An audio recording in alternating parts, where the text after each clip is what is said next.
Hi, hello and welcome. Welcome back to another Onkruid video. Welcome back to another unedited Soulstone Survivors video. Let's go for the third map. Are we gonna go with curses? Let's go for a little curses to make it a bit interesting, right? Let's go for curse level 3. I wish there was a way to like click this to unequip all the curses from that level, but I guess there is not. Curse 3, maybe curse 4? 3 or 4? 3 or 4? We should be able to handle 4, right? Let's go for 4. What we're gonna be going for today is an aura build. Purely things like, and as you can see we started with the pyromancer, things like combustion, just things surrounding us in an aura. That's why I also took the rune that makes everything that would normally like have a random spawn point spawn around you, because if we then get like an ability that is something like create a pool of acid or poison somewhere randomly on the floor, we will now be able to do it right below us, which kind of fits the theme of our build a little bit more. I've been recording a lot less Soulstone Survivors lately, actually. It's not that I'm like burnt out of the game. I don't think I can ever get burnt out of this game, really. I really still enjoy it. That's not true. I definitely, after 100 episodes, I will be like, alright, that's been enough. It's been one heck of a journey, but that will be long enough. Definitely, surely, absolutely. Maybe 1000? No, not at all. 100 episodes, and then we will see how long it takes for the actual game to come out. None of these things. Well, void. Yeah, let's go for void, because it now spawns on top of ourselves, right? That counts as a void aura, if we stay around it at least. It's just that I have been quite busy with multiple things in my real life, and also with other YouTube projects. For example, recording the video about the book about worrying, recording a lot of Noita every day. If I do have the time to record a video, I more often than not record Noita, because that's most of the time the game that I actually throughout the day like really am thinking about already. Like, yeah, I want to play some Noita later today. I still enjoy Soulstone Survivors, but it's not like it's like, oh yeah, finally I can play some more today. No, lately that has just been Noita. I have really been Noita built on that Noita grind, and maybe it's just because I am into some kind of tough love situation, because the game keeps ripping me a new one. It just keeps absolutely destroying me, and still for some reason I keep on going back there like a hungry little dog goes back to the butcher for a nice slice of ham. Any flame waves enjoyers? Holy shit. Any freeze frame enjoyers? Holy shit.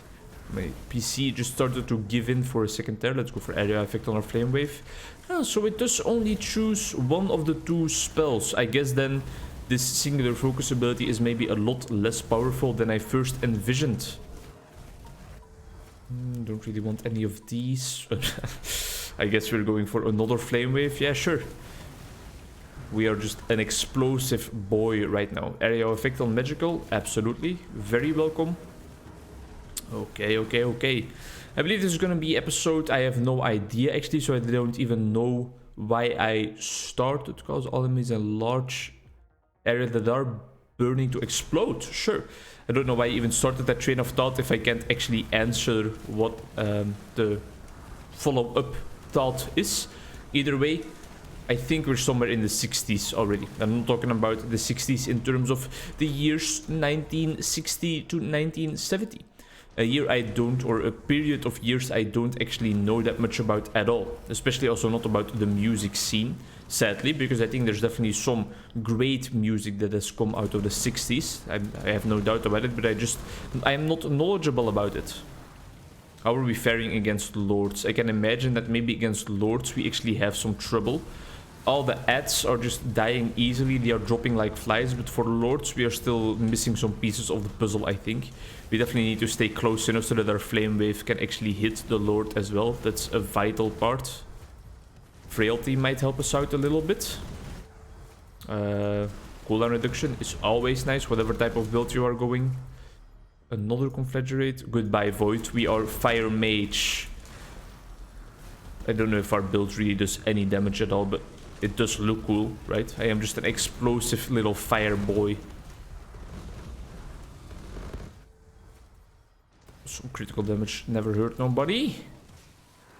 Had 2 clients already today. You might be able to line this up with a certain Noita video if you would really want to, but by now the backlog has become so large that I wouldn't even dare attempt it. I just completely wasted my first revive, but that's a-okay. Already had 2 clients in the morning, have 2 more clients in the evening. 2 clients in the morning were at my one workplace, 2 clients in the evening at the other one. Looking forward to the other 2. I had a little bit of stress, or not really stress, but I wasn't really feeling it this morning. I had to wake up a little earlier than I am normally used to. Sure. A little earlier than I am normally used to, so that made my... maybe played a little part. But either way, yeah, I was just like, not really feeling it today. But after having 2 sessions already, I am feeling it again today. And I am stoked to meet a new person at my other place of work later today. And also see a person I had on intake a couple of weeks ago for the first time again. Hear how they are doing. Hear how I can help them. Hear what they want to talk about this time. Because lately I have really been realizing that I am here and now built, as Yalom would probably call it in one of his books. Yeah, I really just enjoy being present in the moment with my clients without worrying too much about my preparations for the session, everything I wrote down that I wanted to talk about, or the future perspectives. Of course, I'm still trying to keep the future perspectives in mind a little bit, but I am way more focused on what is this client right now telling me and why. And how can we follow up on this and make it into a fruitful discussion? Or not really a discussion, but a fruitful dialogue, a fruitful topic to talk about. Why did it come up right now in this specific session? And how can we make sure that we make it something worthwhile for the client to discuss about? And that is hard sometimes, very hard. For example, just earlier today, damage increase please. Just earlier today, I had a client talk to me for a while about like the situation where she spotted a dog in her garden and she started worrying about it.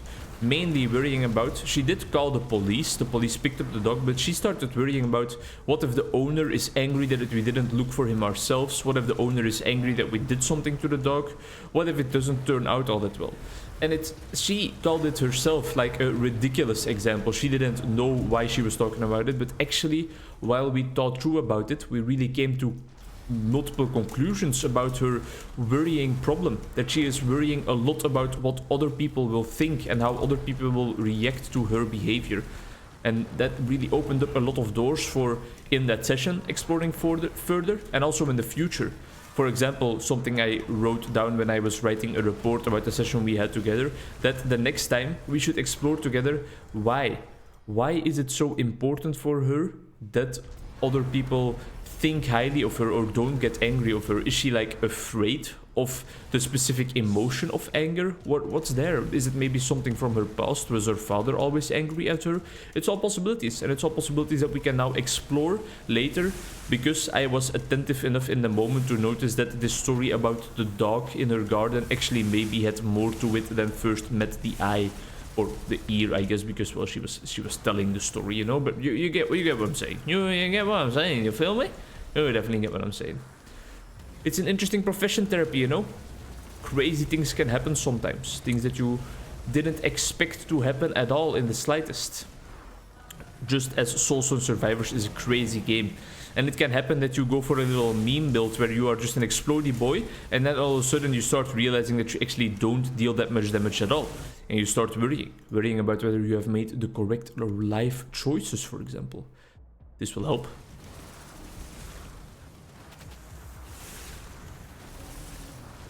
The build looks cool though. I bet if we would have the graphics turned up a little further it would actually be very cool. And we have been getting very lucky on the fire upgrades, but if you have more abilities of the same type, I do believe you are also more likely, more prone to actually receive those upgrades, like make all fire spells more damaging, make all electric spells have more multicast, things like that. Could go for some more armor power, some more defensive upgrades as well, to make sure that we actually get to the end of the run, because I feel like we in the end have enough damage to kind of get rid of the lords, but it's just taken a while, and that taken a while means that we have to survive for a while for the damage to actually be done. Was that correct? Was that correct English? Not sure. I hope so. Week is almost over. I have 2 clients tomorrow in the afternoon. It might be 2 intakes. I know for sure that it's 1 intake, so that means that it's like the first conversation I'm gonna have with the client, and we're gonna go over her life story. I know that it's a woman. And then the other meeting I have tomorrow, I am not quite certain for a second whether that is with somebody I have seen before yet or not. Most of the time in the evening before I have to, well, before the next day starts, I quickly look at all the reports on the previous sessions I have had with the clients I am seeing the next day, or if it's an intake conversation on, oh yeah, it's 2 intakes definitely, or on or to the mail they sent me to actually ask for an intake, and I quickly write down a couple tidbits, a couple little snippets about their story, about things that I definitely do not want to miss in the intake conversation or in the session, and then for the rest I just let the session kind of guide itself. I have definitely fallen in love with the profession of being a therapist. Even though I am really still only a clinical psychologist, in reality and in practice and how things actually go in the sessions, I am a therapist through and through. And I love it. Absolutely love it. I hope it lasts. I think a great sign is also that it's like, we're like the 18th of January, maybe even I think the 19th even already. So I have been working for almost 3 weeks full time as a clinical psychologist, and there has not been a single day where I was actually like dreading going to work. There is always certain meetings and certain clients you enjoy more than other clients, certain topics to talk about, certain personalities that match better with your own personality as a therapist, but all in all, I have never really like dreaded going to work. And I think that if I ever do dread going to work, it will probably not be the clients, it will more be other stuff going on in my personal life that impede me from actually being completely present in the moment. Being present in the moment is of course also, by the way, a center value, or a core value rather, in the client-centered therapy school, the school that I want to become a therapist in. So it is kind of nice that I already realized the importance of that aspect by now already, and they don't have to teach it to me anymore. People with epileptic problems might not enjoy this run, by the way. I know I talk about that a little bit late in the run, but I just now only realized that even on this low graphic settings, our screen is already looking like a 90s nightclub while the biggest techno rave of your existence is going on. Don't do drugs, kids, don't pop them pills. I've never been into drug use. We've talked about this on the channel multiple times already. Of course, unless you consider alcohol and caffeine as being dangerous drugs and stuff. Alcohol is of course quite a dangerous drug, but I use it in moderation, which is something we have talked about even more on this channel. Maybe I'm just washed. Maybe I've kind of depleted all the topics in my mind, in my well of thoughts to really talk about in YouTube videos. Not true at all. I can ramble on for hours. I have this distinct memory about, like, for example, one of my Diablo 3 videos where a lot of people notified me afterwards that I was talking about, like, the progress we made as a society in the field of medical sciences, especially in, like, the field of cancer diagnosis and treatment. And then at the meantime, I was just, like, having the craziest gameplay on screen possible. Everything was just going apeshit. It was complete chaos, complete pandemonium. And people were like, how do you do it? How do you ramble about such topics with actually some insightful remarks made? Even you're not just rambling on to ramble, and still provide like such gameplay. What's happening?